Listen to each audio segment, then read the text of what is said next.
Hi, everybody, and welcome to another Guitar interview. I'm your host, Ray, and today I'm very excited because I'm talking to one of my all-time favorite artists. He has done covers for famous albums, but on top of that, he's a designer, interior designer, an architect, a book publisher, all kinds of other things, video game front cover artist, I would add as well. Of course, it is none other than Roger Dean. Roger, how are you?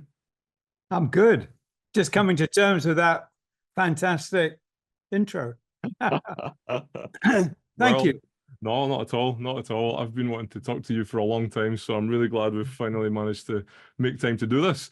I'd love to cover it all, like from the point of view of where I'm coming from is your approach to collaborate with artists and how you got to that sort of stage with working with them, but also how you decide on what you want to make for your covers and lots of things. So why don't we begin, maybe not right at the start, but just prior to you working with bands doing the front covers, am I right in saying that you, prior to that, had a hand with the kind of interiors of Ronnie Scott's? Was that sort of one of your earlier jobs? Yeah, that that pretty much started when I was still a student. Okay. I And designed a chair called a sea urchin chair, which was shape of a sea urchin, but it had an engineered interior so that when you sat on it, it collapsed and gave you proper lumbar support. When you got out, it came back to neutral. oh, And on the back of that, I was asked to do a kind of landscape seating for Ronnie Scott's, but we had no time. So it had to be very simple and very, very quick. And yeah, that led me to me doing album covers because he asked me to do a cover for a band they'd signed called Gun. hmm.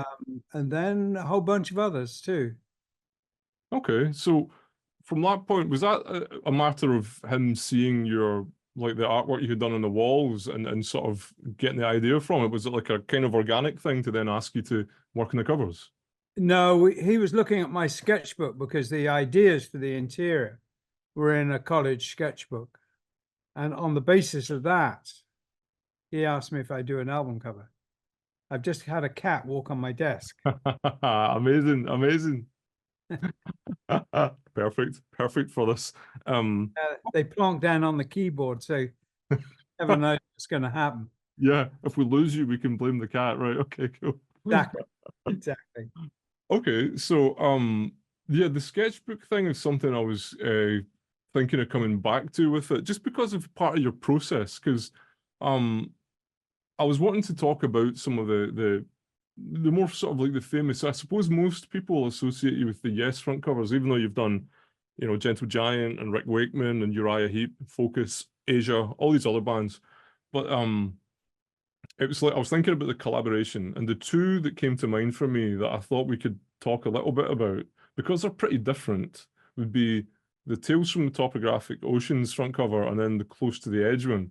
So, in terms of when you had started to work with Yes already, they weren't your first records, but Tales from Topographic Oceans is for me kind of like a great example of a Roger Dean classic front cover. So I wondered how you came around with the idea for the fish swimming in the kind of invisible water and the pyramids and things and how that related to the record. I don't know if I'm not, I don't know if I'm really enthusiastic about analyzing this. Hmm. There is a story I've told, which I'll repeat. So if you'll excuse me, isn't a brand new story. So, It's a story I get asked a lot about, the genesis of Tales from Topographic Oceans.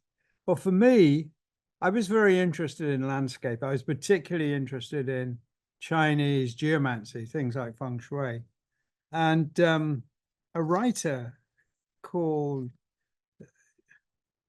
Jean Michel asked me if I would illustrate a cover for a book he was doing on geomancy. It was called View Over Atlantis or Views Over Atlantis.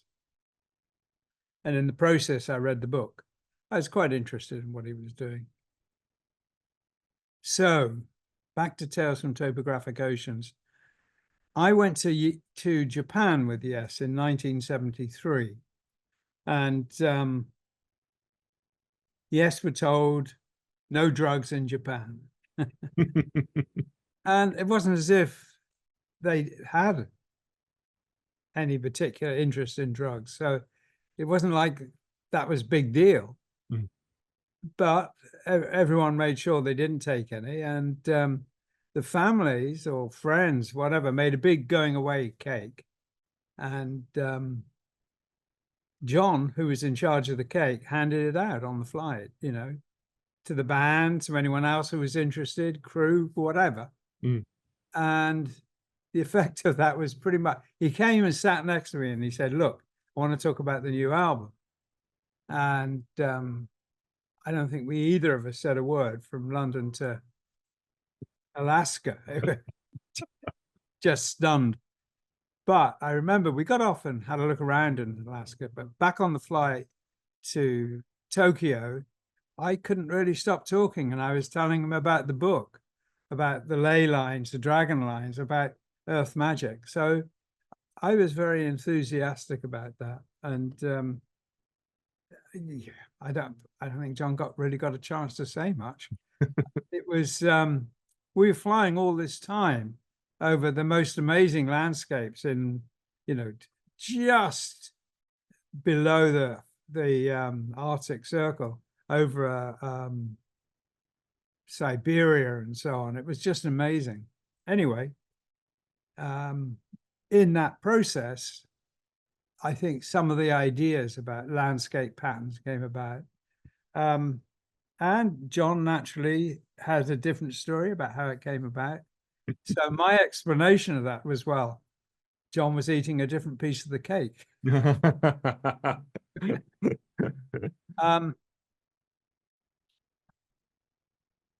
I guess it was, you know, ideas come without necessarily having a logical, you know, pathway. They happen in a flash. And it seemed to me what would make it go from patterns in a landscape to topographic oceans was to make it an ocean. And the simple way for that to happen was to have the fish. So, yeah, there wasn't a process. It was, as near as I can tell, an instantaneous idea. Okay. It very often seems that way. Ideas do seem to come without a clear indication of where they came from. And yeah, it nailed it as an ocean. Yeah, yeah. Would that be an example then of kind of like trusting like your intuition or your higher self when it comes to those sort of like, for want of a better expression, like a download of an image that comes to you, you just say, yeah, I'm going to honor that, and then do you put, is it like sketchbook processes and sort of refining it? Is that how it goes? It has to be. You have to be ready for it and to trust it. I have described ideas as like waiting for a wild animal. It's much easier if you sit and are very quiet and they come to you rather than crashing about in the undergrowth. Nice. Nice. It is a question of making space in your mind for them to appear, getting rid of all that anxiety and thinking. I think the worst way to come up with a good idea is to sit there and beat yourself up and struggle with it. It doesn't happen that way. Well, it may do for some people. For me, it doesn't happen that way. And weirdly, when we were at college, that's how we were taught, you know, a systematic analysis of the issues. Didn't really work. The harder you struggle with it, the harder it becomes. It is a matter of relaxing and letting the, you know, getting into a meditative state of mind, really. Mm-hmm. Yeah. Okay. And within that idea of allowing that to sort of come towards you, is there, I mean, I'm sure you've been asked this before, but for the context of the conversation, is there much of a collaborative? I mean, you were speaking to John Anderson on that flight, but that doesn't necessarily mean that was directly influencing how Topographic Oceans looked. Is there generally, with Yes or other bands, a collaborative sort of set of conversations or processes or back and forths that you take with the musicians to sort of come to a cohesive sort of image, if you like? Sometimes nothing. Sometimes they leave me to get on with it. And sometimes they talk about the ideas they have, which aren't necessarily visual ideas. Mm. The only time when I really literally had someone come up to me with a visual idea was way back at the beginning. It was Ramesses. And he wanted something that looked like a spaceship on the cover going into space. But when you unfolded it, you could see it was the steeple of a church. Now, that idea was entirely his. And I liked it enough that I thought, okay, I can have a shot at this. But normally, I don't get, or maybe sometimes I do, I just don't pay proper attention. I don't get visual ideas. It's often a case of listening to what they're thinking about when they're making the music, where that's coming from. And that is clearly sometimes very hard to articulate. Where is it coming from? Mm. So you have to trust to your intuition. Yeah, yeah. Maybe your creative energies are coming or kind of reaching for the same wellspring that the musical ideas came from, and just maybe manifest separately. Yeah, sometimes I know that I'm talking to people who are thinking this way and I'm thinking something quite different. But when I finish what I'm doing and they finish what they're doing, somehow it really works together. Yeah. It feels like an incredibly close symbiotic relationship, when in fact it's more intuitive and a little bit more space around it than that. Interesting, interesting. And I mentioned earlier there were those two particular Yes covers that I wanted to talk about, and the Topographic Oceans one is the more ornate and kind of full of imagery and all, well, close to the edge is the opposite. And I love how bold it's just this green cover. And of course, those who have the vinyl and so on can open it up and they'll get your incredible landscape work on the inside with the kind of impossible water and everything. But to have it just green on the outside is really, really bold. Can you talk to me a wee bit about how you came up with that concept? I didn't initially intend it to be that way. Right. The way it worked is I did Fragile for Yes, but we didn't sit down and say, okay, we'd like you to do the next cover. Once I delivered Fragile, that was it. They were off on tour in America. And I may or may not have done the next cover. It was not discussed at all. But I do remember thinking, I did a very kind of arts and crafts, Art Nouveau lettering for the Fragile cover.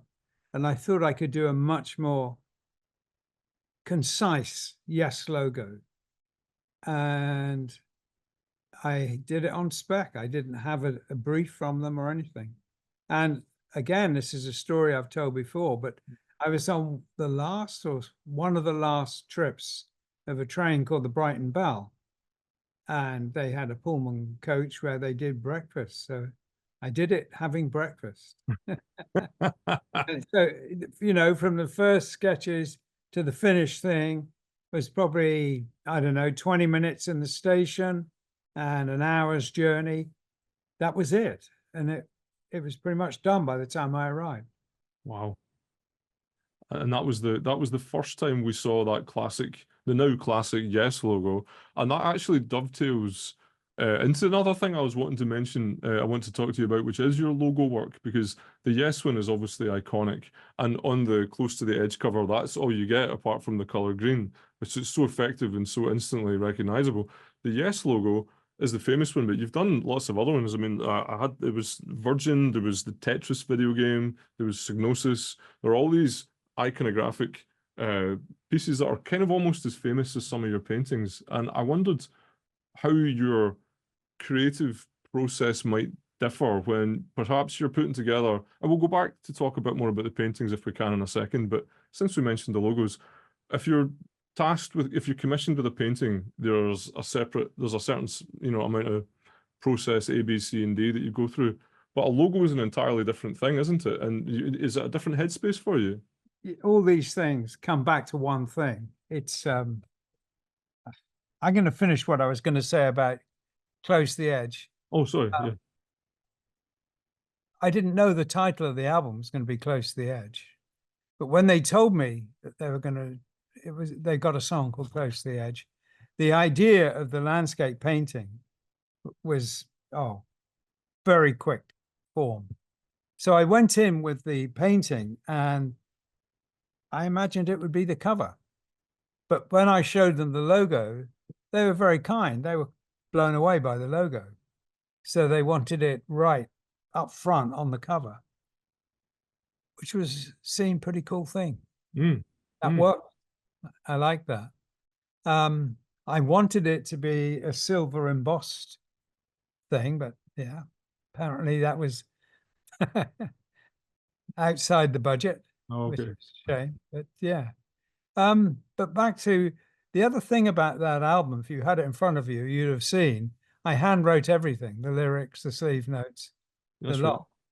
And when I left college, I studied industrial design at Canterbury, and at the Royal College, I did my master's degree in basically architecture. What about architecture made us feel good? And what about architecture made us feel uncomfortable or oppressed?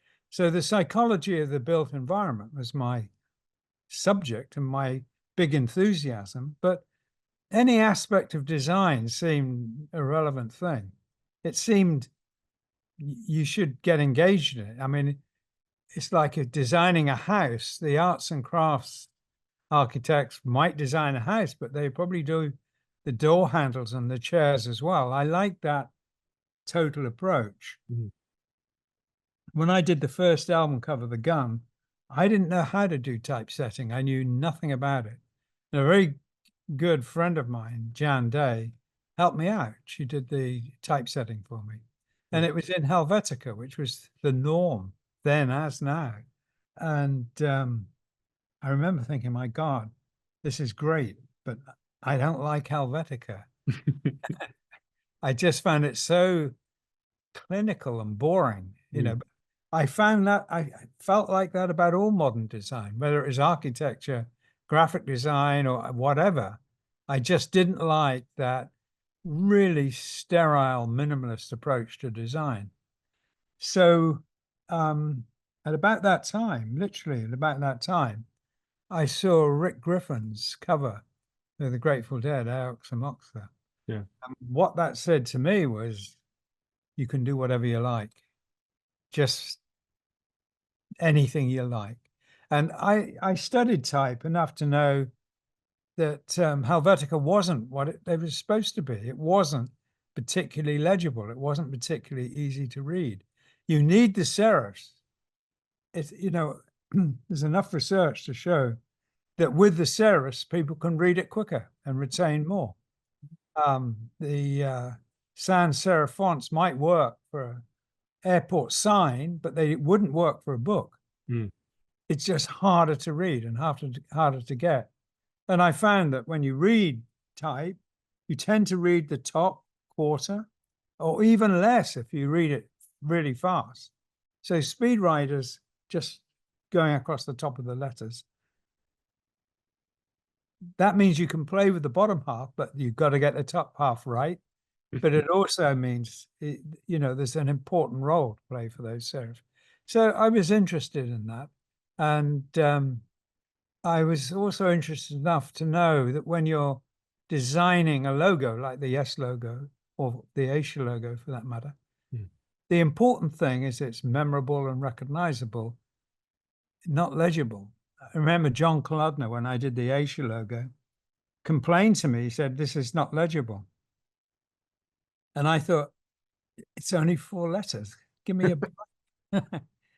But they didn't like the cover I did, the Asia cover, which was the dragon in the stormy sea. Yeah. And John, I said to John one day, didn't look like the record company liked the cover or the logo. And he said, no, they didn't like the album either. He said they took him down the office and said, John, I think we have a problem. You have a logo no one can read.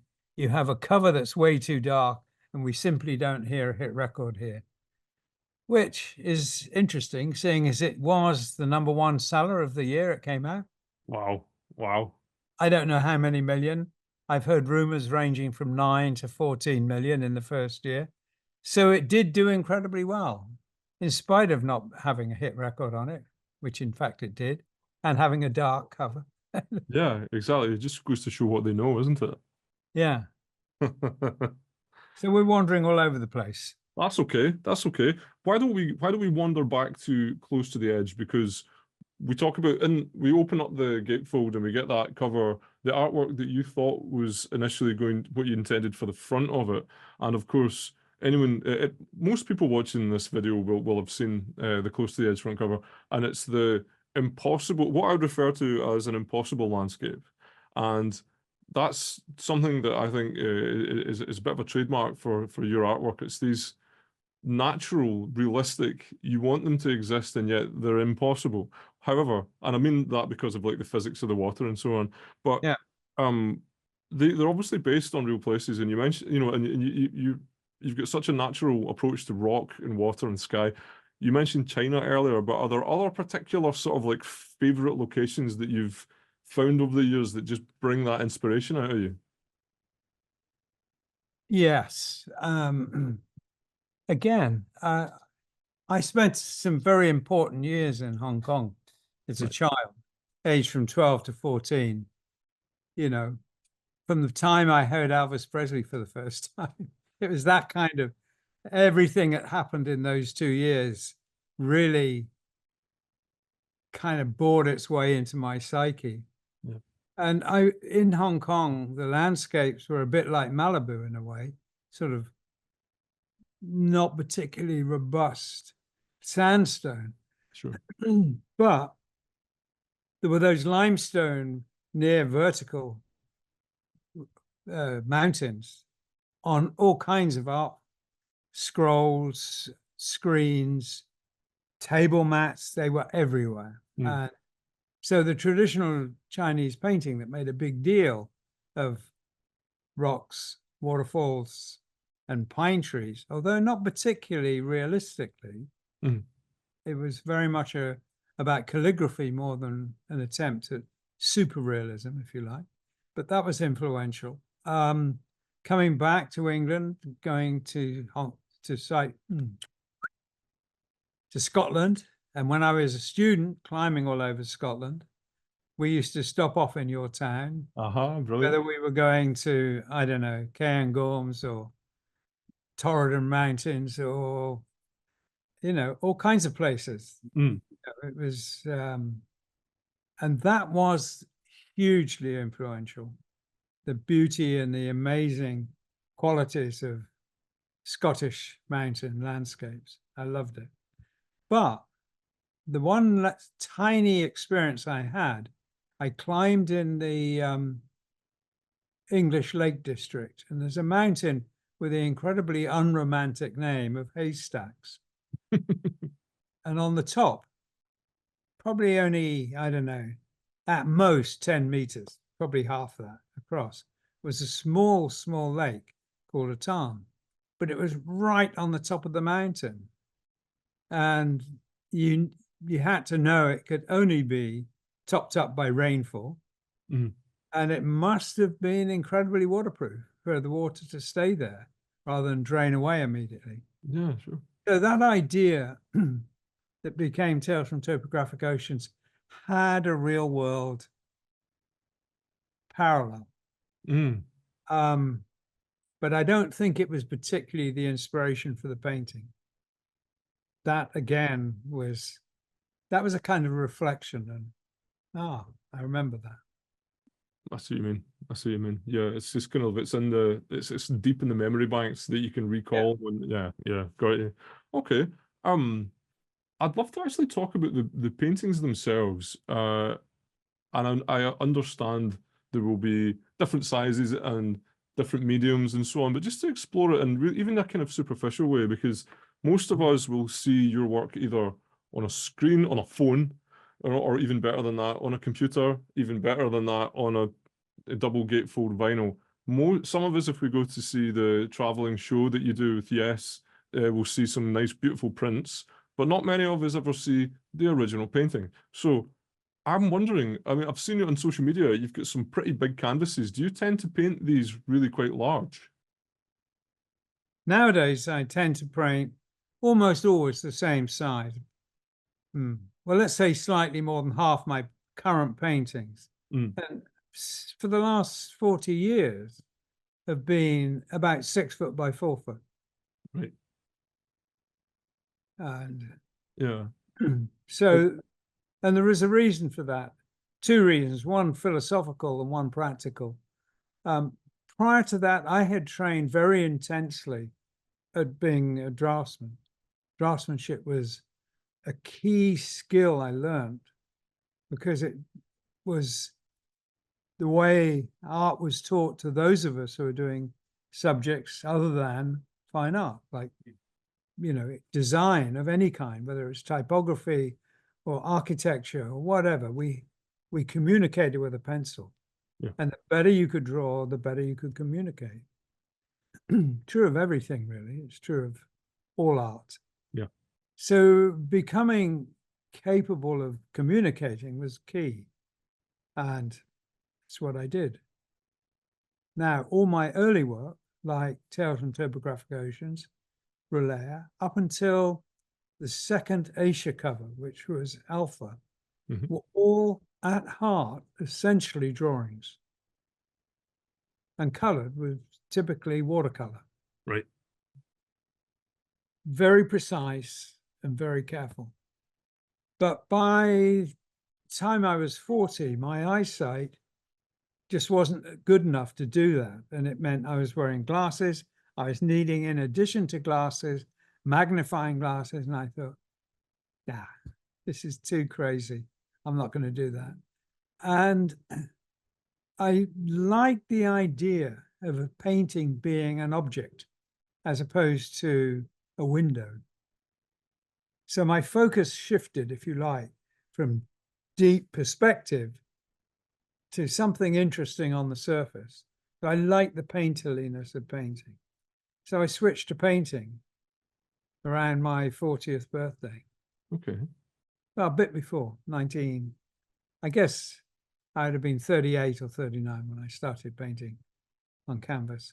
The first painting I did, I mimicked the early work in that I sketched it out, but from then on, I didn't. I just painted straight onto the canvas. Ah, I didn't realize that difference. That's interesting. So that would completely change not only your technique, but the approach to composition and so on, because you're making marks in an entirely different manner with a different attitude towards like negative space and filling the scene, as it were. Is that something that was like a new adventure for you? Yeah. Yeah. Yeah, it allowed me to work in not an entirely unprecedented way, but it did allow me to work. For example, many of my paintings start as essentially a splash of dilute paint across the canvas. So there's a texture, and there's several reasons for doing it that way. There's something to work against. Yeah. And that pattern, and it is entirely unmanaged.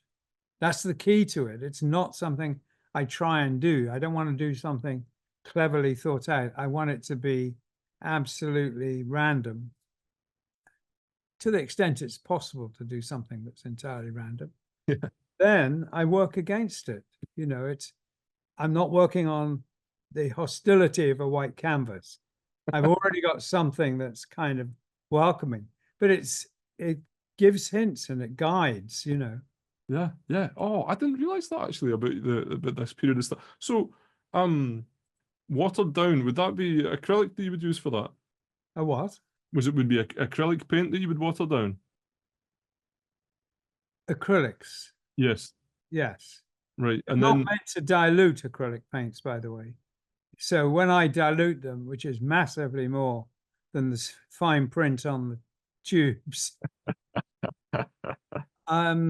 they're fragile. they start being fragile. They gradually, over a while, become, the only word I can use that makes sense is cured. Mhm. They become less and less fragile. But you theoretically, no, not theoretically, it's actually possible on a painting that's too dilute. Once it's dried, you could probably peel it off the canvas in one sheet. You know, that is not a good thing. No. Okay. So, But once it's cured, it's become chemically integrated with the primer. yeah. Okay. So the canvas is primed, and then there's as you stated, it's as random or as unmanaged can be. There's this expression of paint. Does that then kind of dictate the flow, and for a better term, I don't have a better word for it, but the narrative of the painting, is that sort of determined by those first few marks that are made with the thin paint? Yeah, sometimes to a very large extent, sometimes nothing more than a background texture that shows through. But yeah, it serves multiple purposes. Fantastic. I didn't actually realize that at all. It's because your artwork is so specific with the architectural, the lighting. I just thought they were all really, really, really worked out in advance. But I suppose when you've been doing that kind of art for so long and you become such a master at it, then reproducing it without the drawing is maybe not quite such a difficult task. Would that be right? Um, they're different. Mm. I like working both ways, but Yeah. I love the freedom of not planning it. But sometimes it's very slow. You can stare at something for, I was going to say hours, but I have to own up and say I've got a painting set up right now. I've been working on it. Probably haven't worked on it for months, but I started working on it before my daughter was born. So it was, I started in 1980 something, 85 or something like that. And I'm getting to the point now where I think if I'm not careful, I could finish this. Wow. So this painting is nearly 40 years without being finished. Yeah, yeah. Wow. It's the oldest, but it's not unusual that it takes a long time when I start that way, because it takes a lot of looking at, a lot of wriggling around to get into your psyche. Yeah, yeah, yeah. I wonder, do you have canvases, or is your approach, I should say, do you often edit yourself and paint over things and remove things? Is that part of what you do? Happens. Okay, okay. I'm just trying. I honestly, I thought you're with deadlines and things. If you're doing like an album cover, obviously you can't take years. But I think that's really interesting that there are these Roger Dean masterpieces that are just sitting there that are unfinished that none of us have seen yet. What's maybe the average kind of time it would take you from blank canvas to finished piece? The longest I've ever spent on a work does go back as far as those last years of doing the drawings. Right. Relaya, Tales, and Alpha, the second Asia album. Yeah. Relaya and Alpha both took about 500 hours. Wow. And in the foreground of Alpha, there are a lot of azaleas just blooming. Mm. And I drew and painted them so slowly, I had to go out and buy another pot of azaleas and then another pot of azaleas. I think it went through 3 generations of pots of azaleas before I finally nailed it.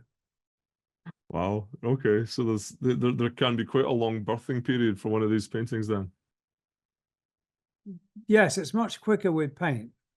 I mean, you put on quite a lot more paint with a brush stroke. If you're, painting in acrylic, I can put it on with a brush that's so big. Whereas with watercolors, they were much finer. Yeah. Yeah, of course, of course. Um, with all of your, to me as a person who's looking at your work, it's almost like there's this kind of a collective world building, regardless of whether it's, for a band or for other pieces of artwork. It's almost like there's this alternative universe that's created. Is that kind of how you see your artwork? Like you're going into this other kind of impossible dimension and bringing these snapshots back? That's an interesting way to put it. Sometimes it does feel like that. Yeah. Other times it has a different kind of feel. It's like, it's rather than it suggesting itself to me, I'm suggesting it as an idea. One of the things I think about architecture is that we are inundated with incredibly mediocre architecture, which wasn't the case in the past. You know, cities could have been very squalid, but they were very often squalid but beautiful. Mm. But modern cities can be astonishingly unbeautiful. And I think we just need to demand better. Yeah. And, you know, nature does provides us with incredible wonders. And I think it's our job to make sure we live in that world without screwing it up. Yeah. And I guess I got very intrigued by a Chinese idea behind feng shui, in that they were looking at the mountains in the distance from Peking, Beijing, and decided that with the shape of the hills and the shape of the river, there was something a little bit not perfect about the mountains. So they reshaped them. There's a kind of insanity about that. But I think, you know, I think the idea that we should treasure nature, but tweak it a little is good. Yeah. Yeah. We're like planetary gardeners rather than planetary abusers. Planetary gardeners is good. I like that. I like that idea. Your work is there's a lot of curves to it, and it's almost like straight lines are something you don't really find in nature anyway. And I think that's something that obviously lends itself in your work. I noticed it was the House for a New Millennium, and your other architectural ideas. Do you see that? I know you earlier in our conversation you said that everything kind of comes back to that original sort of idea.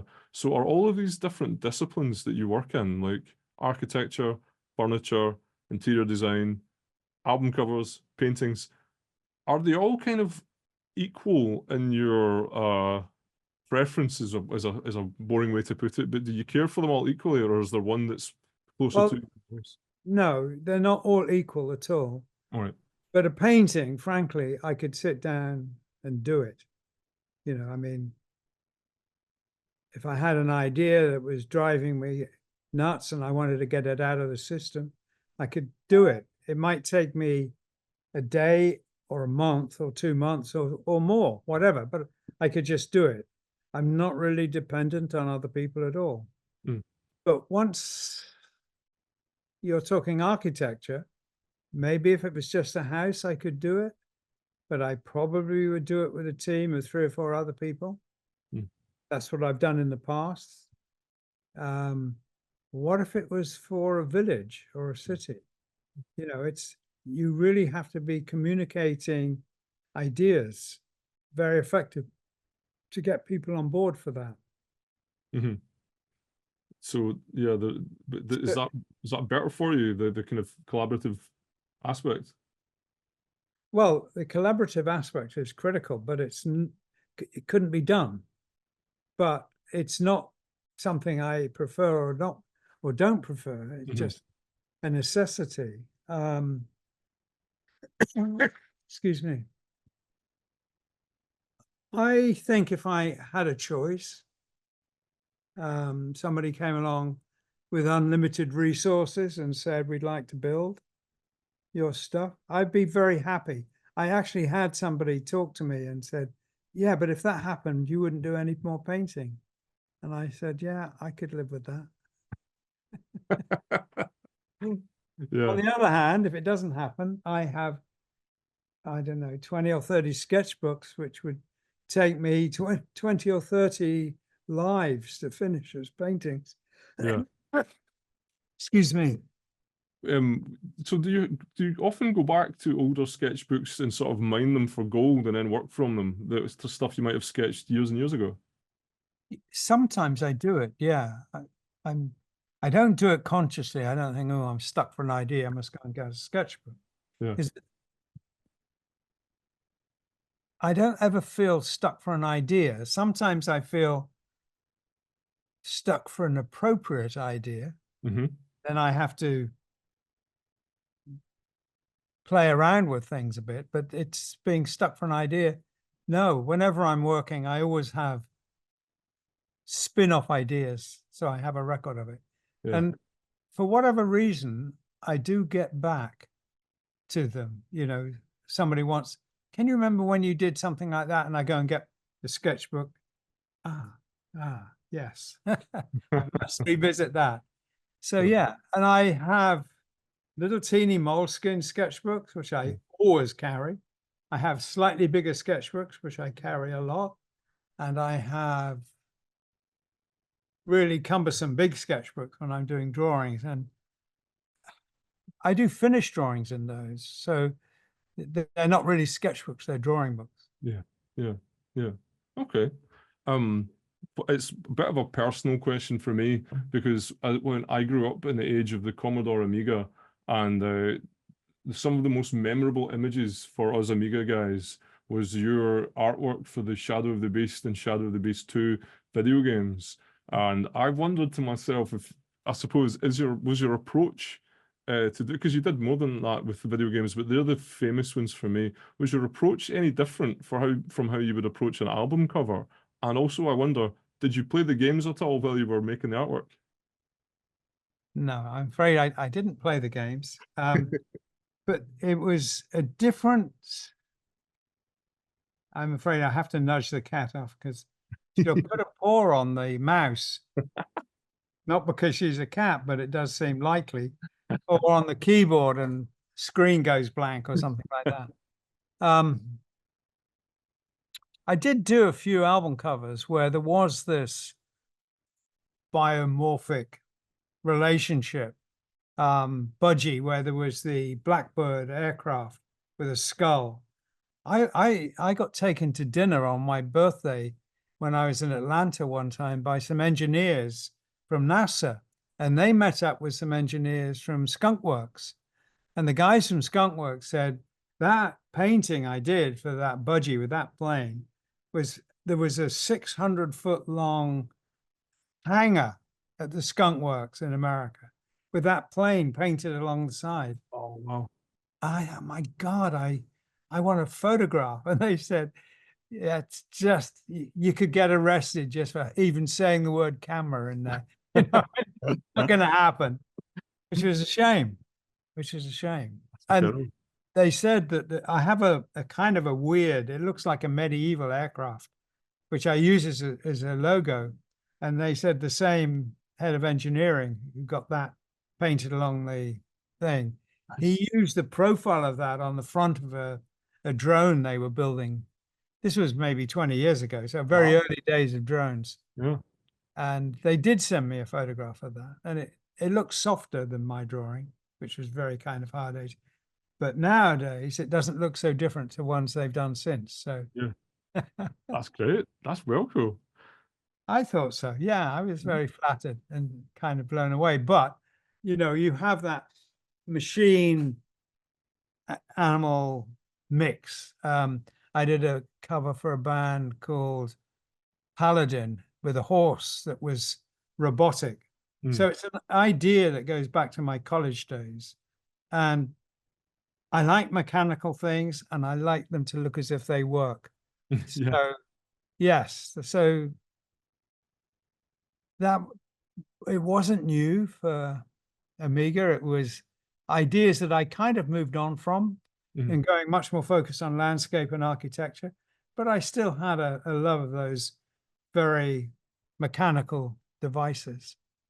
Yeah. So it just fit the mold for when Psygnosis were asking for Shadow the Beast. It just seemed to kind of add up. Yeah. Yeah.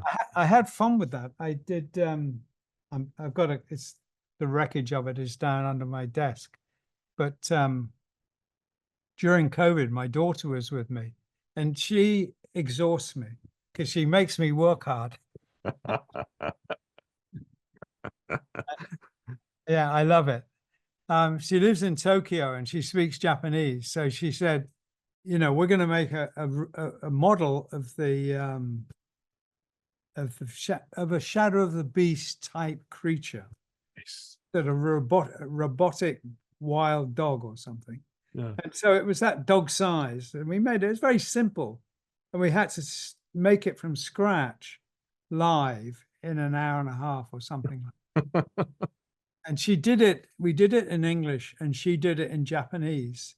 So we had some massive response in Japan. I think maybe 300,000 people watched us. Oh, wow.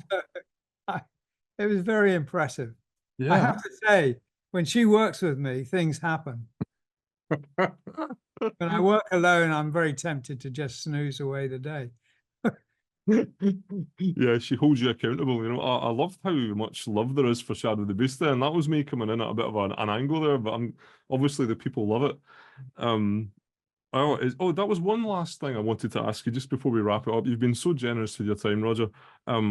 We're in an age of digital art, of AI art, of lots of this and that, and I wondered not necessarily what your take on all of that is, but whether my question more is, do we still need to make sure that artists are using traditional means, and then by that I mean being good at drawing and being able to understand color theory and contrast? Is that still going to be fundamental?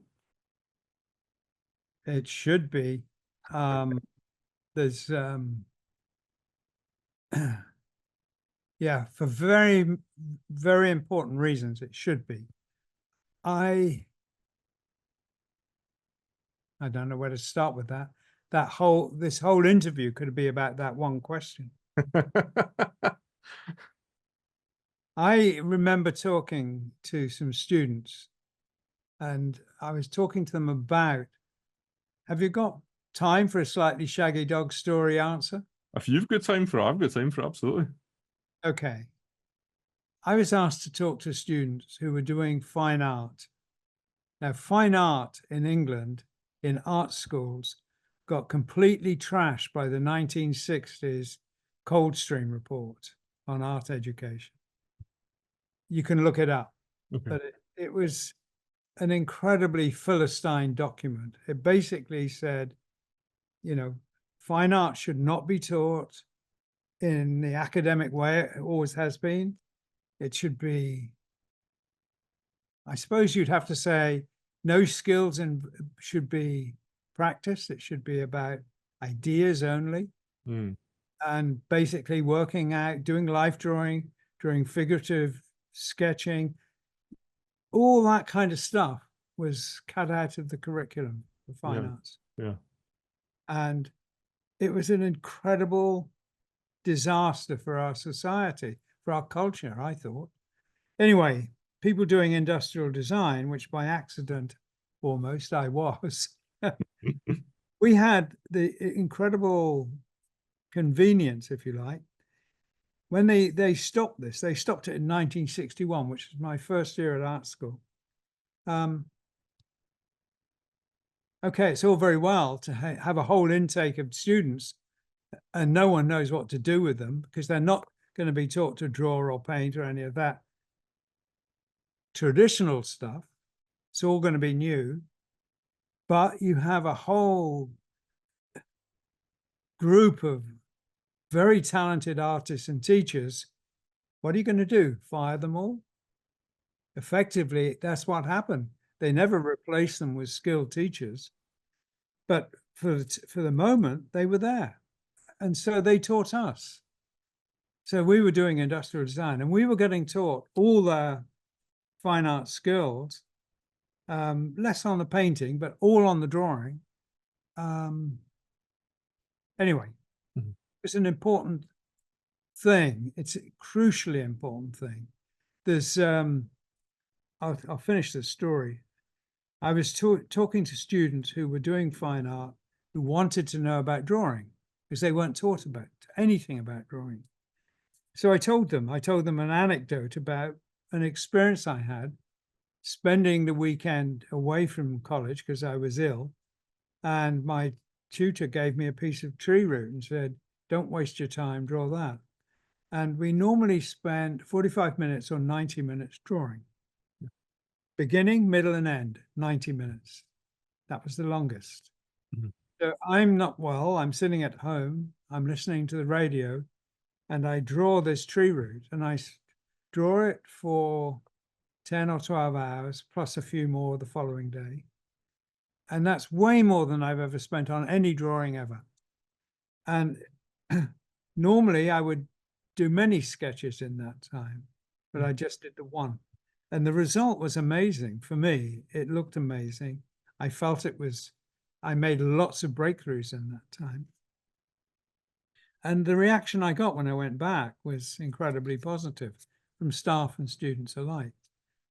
And I told these kids that I was talking to that I learned 3 lessons. One, you have to put in the time at that local level of 15, 16 hours, 18 hours.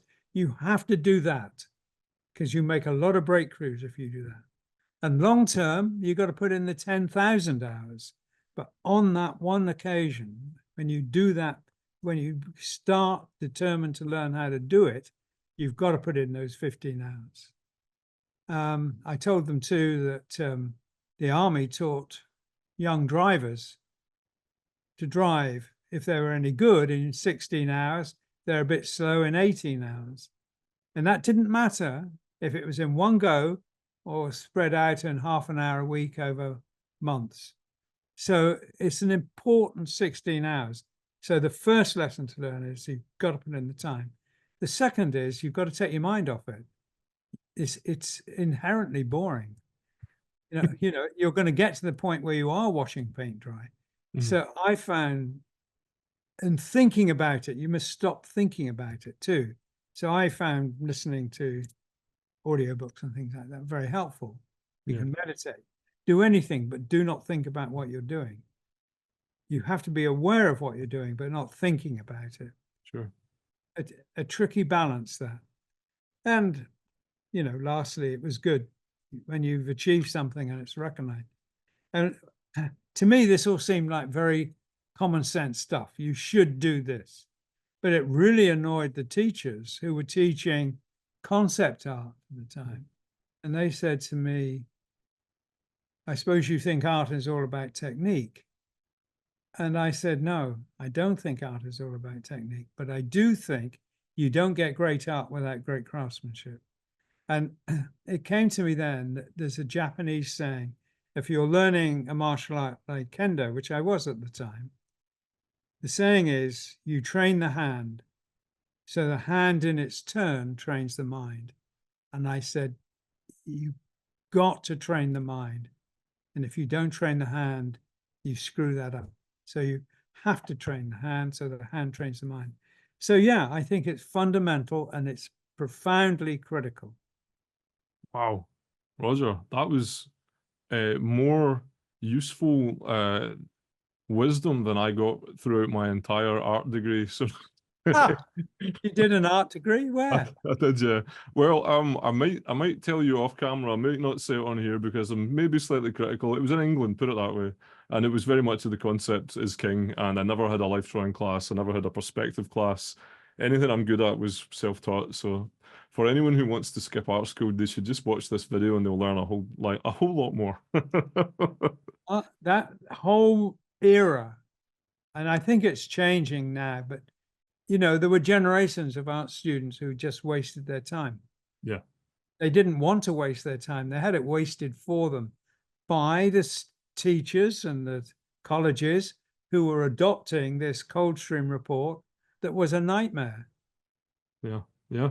And it kind of begat the next generation of lecturers were those who didn't have a go of it because they weren't taught properly themselves and so on and so on.